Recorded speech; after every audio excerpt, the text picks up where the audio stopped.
যে আমরা সম্ভাবনাময় নিয়ে এগিয়ে যাব এবং আমার মনে হয় ইলোরা গহর শিল্পীটা আবার খাতায় পূর্ণাঙ্গভাবে প্রতিষ্ঠিত হয়। আমার বাবার ইতিহাসে একটা গুরুত্বপূর্ণ পাঠ মানচিত্র তৈরির হাতিয়ার। আমি আমার নামটা হারিয়ে ফেলেছিলাম, শিল্পীর খাতায় আমার নাম ছিল না ইলোরা গহর। আজকে নতুন জাতিকে, নতুন দেশকে আমি আবার সুন্দর একটা বর্ণনা দিতে চাই। যদি আমার এখনকার দাদা নেই, তারেক দাদা যে কথাটা বললেন যে আমরা পূর্ণাঙ্গ মানে আশা নিয়ে আমার নামটা আমি ফেরত পেয়েছি। আজকে ইলোরা গহর একজন শিল্পী আছে। আগে যারা মাঝখানে ওনারা অনেক কাজ করেছেন, সেলিম ভাই প্রেসিডেন্ট থাকাকালীন আমি ভোট দিতে পারি ইলোরা গহর নামে। সেলিম ভাই থাকাকালীন আমি কোনো ভোট দিতে পারি না। যে আমরা সম্ভাবনাময় নিয়ে এগিয়ে যাব এবং আমার মনে হয় ইলোরা গহর শিল্পীটা আবার খাতায় পূর্ণাঙ্গভাবে প্রতিষ্ঠিত হয়। 14 বছর একটা শিল্পী যখন কাজ করে না, তাহলে তো হবে না।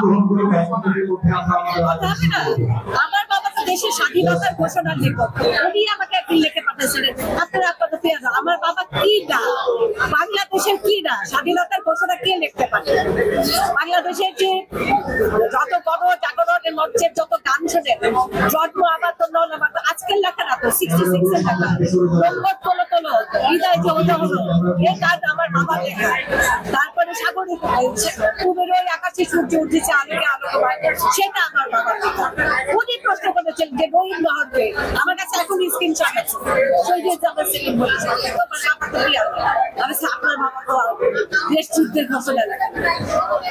আমার বাবা বলি মুক্তিযোদ্ধা সামিতি ওনাকে জোর করে স্বাধীনতা পদক দেওয়া হয়েছিল, সেখানেও কিন্তু আছে আমার বাবাদের কথা বিরোধ করে দিয়েছিল যে এই পদক যে দিচ্ছ সাহারা খাতুন লিখতে পারি কেমন করে একজন বড় একটা মন্ত্রী হতে পারে। তারপরে আমার বাবাকে আর অনেক কঠিন সময়ের পার করতে হয়। আমার বাবার কবরে দেয়ালটা দিতে পারি নাই, আমার বাবার কবরে আমার মাকে দাপন করতে পারি নাই। অনেক কথা আছে আমি বলবো এই শিল্পীদের নিয়ে, যারা দুই পক্ষে এখন মাথা কাটছে। আমি এটা দিয়ে আবারও আমি প্রস্তাব তুলব যে এদের কেউ যেন আবার চোখে রাখে। আমার বাবার ইতিহাসে একটা গুরুত্বপূর্ণ পাঠ মানচিত্র তৈরির হাতিয়ার। সংবাদ, ফিচার ও অনুষ্ঠানের জন্য ভিজিট করুন সংবাদ প্রকাশের ওয়েবসাইট এবং যুক্ত থাকুন ফেসবুক পেজ ও ইউটিউব চ্যানেলের সঙ্গে।